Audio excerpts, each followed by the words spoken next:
Welcome to Daniel's Inferno. My name is Daniel. Thank you very much for joining me today. If you have a moment, please like, subscribe, share, and join the conversation below. I'd love to hear from you. 2020 has been a heck of a year so far. We've had Australian wildfires, lockdowns, pandemics, peaceful protests, rioting, looting, Belle Delphine's OnlyFans, and now Justin Trudeau's loss in the UN Security Council. And that's what we'll be talking about today. So, if you don't know, Justin Trudeau has very heavily coveted a temporary seat on the UN Security Council since his announcement back in 2015. He has made a significant amount of effort in the last 6 months to a year to try to secure the favor of dozens and dozens of different world leaders to vote for Canada. Now, if you don't know, we actually lost out to Norway and Ireland, which both have been petitioning for a seat on the council for over a decade, and we also lost to India and Mexico. Now, I'm not 100% sure about the history of India and Mexico's attempts to join the UN Security Council. It actually surprises me a bit that the current conflict that's going on with India and China, I'm surprised that they wanted that seat on the council. I thought they'd want to focus more on domestic, not international issues. However, Justin Trudeau is devastated. But before we get into how devastated he is, I want to talk about what he had to sacrifice and what he did to a great ally of Canada, Israel. Now, if you don't know, our last Prime Minister, Stephen Harper, worked tirelessly in defense of Israel and to build a strong relationship with the nation of Israel. In the capital, I believe, there's actually um, a bird sanctuary named after Stephen Harper because the people of Israel, at the time at least, remembered and cared about how Canada has stood strong with them. Now, if you don't know, in Canada, this has actually been bipartisan for the most part for decades, where we have stood with the nation of Israel. Now, Justin Trudeau, as you can see on my screen, was accused of breaking a promise to stand by Israel following a vote on a UN resolution. Now, there was a resolution that was sponsored by North Korea and Zimbabwe, partially, I might add, to come forward and say that, support for a two-state solution and support for the nation of Palestine, and basically almost in a very sly way attempt to vilify Israel's actions with Palestine. Now, I'd like to make it clear, and I've said this in past videos, that I do not condone everything the nation of Israel does with the nation of Palestine. It is a very complex issue. I have talked about this at length in past videos if you're interested, and it would require almost a whole series to go through all of the information, all the attempts of both sides to try to come with a resolution. It's very complex. But Canada has always stood by its ally, Israel. We have always stood shoulder to shoulder with her and said, we will not allow the nations around you who have it, many of these nations around Israel have it as part of their charters, their own constitutions in a way, that Israel needs to be destroyed, wiped off the map, taken out, that they're just the evil villain of the world. And it paints Jewish people as just horrible people. And we've always stood against that. Now, this action can actually be seen with a rise of anti-Semitism, which again, I have talked about in past videos in Canada. So Trudeau was accused of reneging on a commitment to stand with Israel after we voted Wednesday for an anti-Israel resolution at the UN. So we faced backlash when we first voted in support of the controversial UN resolution, co-sponsored by North Korea, Zimbabwe, and others. Now let me just say, North Korea and Zimbabwe, obviously the bastions of freedom, democracy, and human rights. So let's stand with them, you know? Let's get right behind their resolution. Honestly, that's risible. These countries that were sponsoring this resolution, many of them, have horrific and abysmal records and history with human rights abuses that we in the West, in these Western democracies, would say is horrific. So it condemned Israel as the occupying power in the occupied Palestine territories, including East Jerusalem, and said Israel's actions impede the right of the Palestinian people to self-determination.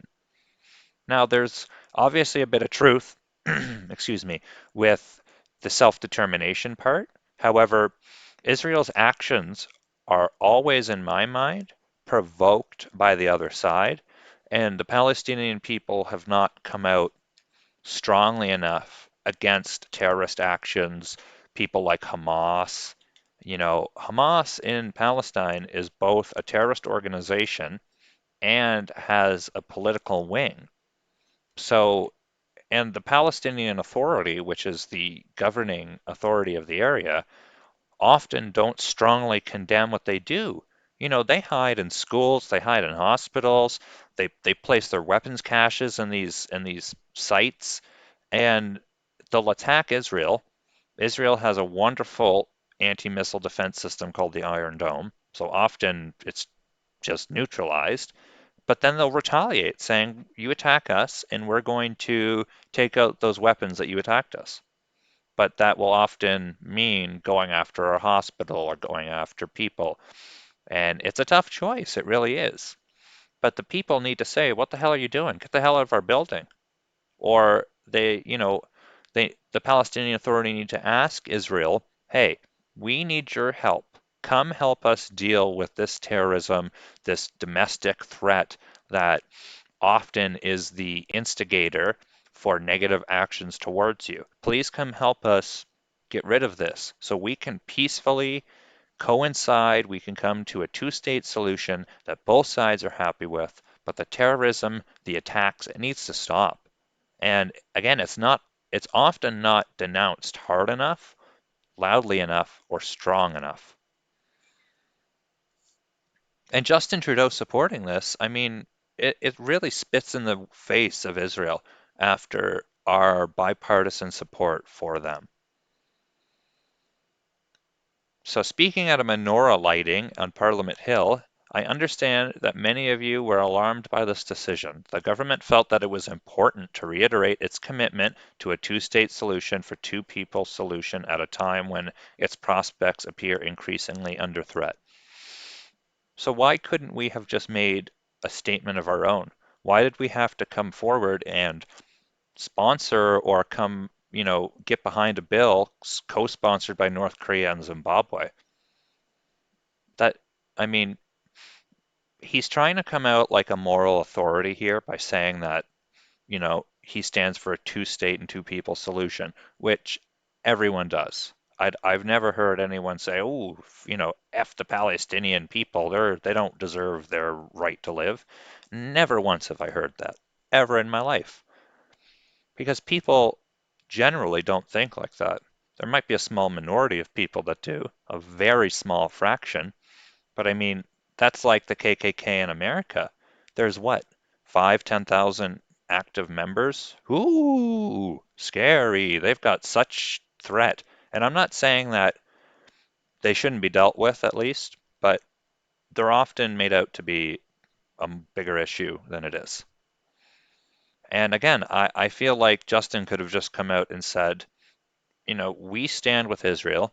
However, there are often actions that may be, in some sense, warranted, but they are, uh, they're very disproportionate, and there needs to be a de-escalation of the tensions. And we would really like to see Israel come to the table and reiterate their support for a Palestinian state solution.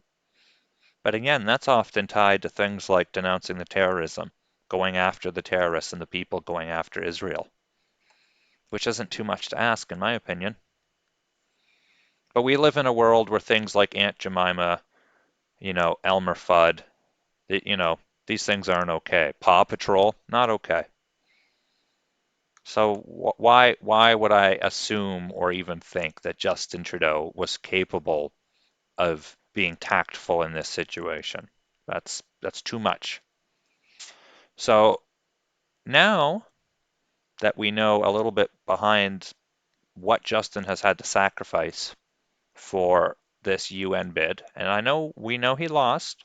However, you know, in Canada, they're really playing it up, as you can see. It's definitely a nail biter. Canada braces for a UN Security Council vote after a long campaign. And it was a long campaign by all accounts. When he was in lockdown, he was just making calls constantly. That was, by all accounts, what he was doing.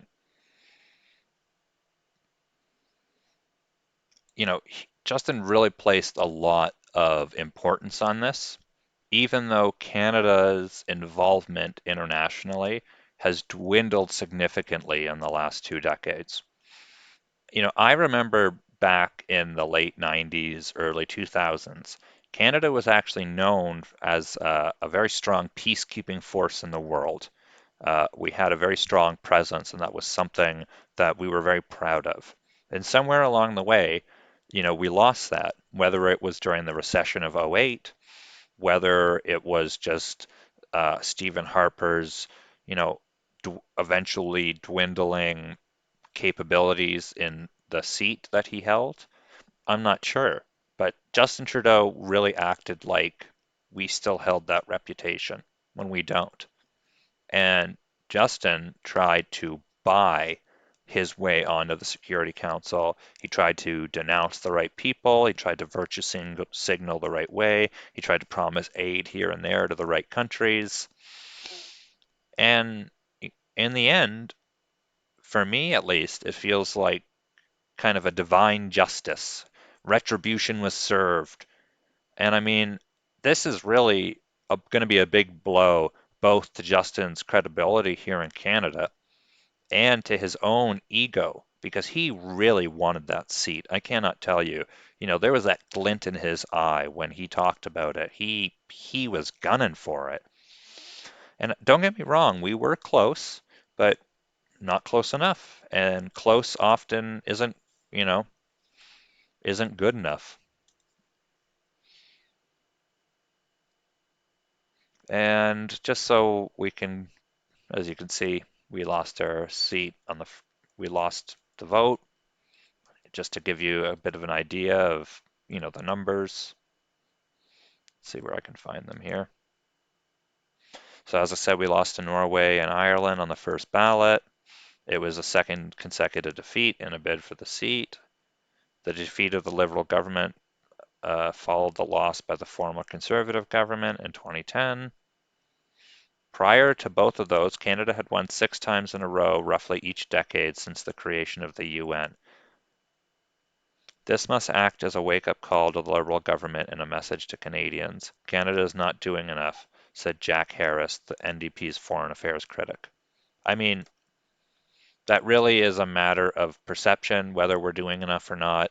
It really depends on what you feel like internationally should be done or what our responsibility is. And then the argument has to be made that should the domestic citizens be sacrificed or should their welfare in any way be lessened so we can have a higher international presence? And I'm not arguing for that one way or another, but that question does need to be asked. Okay, this is just Jack Harris. He's an idiot, in my opinion. So it came on the first round of voting and a secret ballot of 192 member states. We needed 128 votes. Norway passed the threshold with 130, and Ireland garnered 128, and we fell short with 108. Apparently, Trudeau said if Canada lost, it would continue its international efforts to fight against climate change, economic inequality, and preserving the world's increasingly fragile institutions. Well, to me, it seems like you want to tear those institutions down and throw them down the gutter. That's my opinion on what he's trying to do. Oh, I see a cat in the background. I just wanted to mention quickly, it said there how both Stephen Harper's conservative government and Justin Trudeau's liberal government lost, both first in 2010, now in 2020. So this is the Globe and Mail. It is a fairly well-known newspaper here in Canada. This is their coverage of how Justin Trudeau lost uh, the UN seat. Now, I'm not able to show you the Stephen Harper one here on screen because it keeps asking me to subscribe and make an account and all this other nonsense. However, in the description, there will be a link. If you put the link in, you'll even just see for a moment the title that they put, and it says it's Stephen Harper's loss. Now, that paints a picture that Stephen Harper is personally responsible for the loss, which, as the Prime Minister, he obviously was. But here it just says, well, Canada just lost the UN Security Council election to Ireland and Norway. Well, darn it. They're not calling out Justin Trudeau. They're not talking about the fact that he had to sacrifice a strong ally with Israel, at least severely damage the relationship, if not strongly destroy it, to try to get this seat. And we didn't even get the seat. And so now the question has to be asked, was it worth it? Clearly not. Secondly, what's going to be done to try to fix the relationship with Israel? Because that's, we need all the allies we can get, and just throwing them down the gutter is not a good foreign policy. Let me know what you think down in the comments. I'm Daniel's Inferno. Thank you very much for watching today.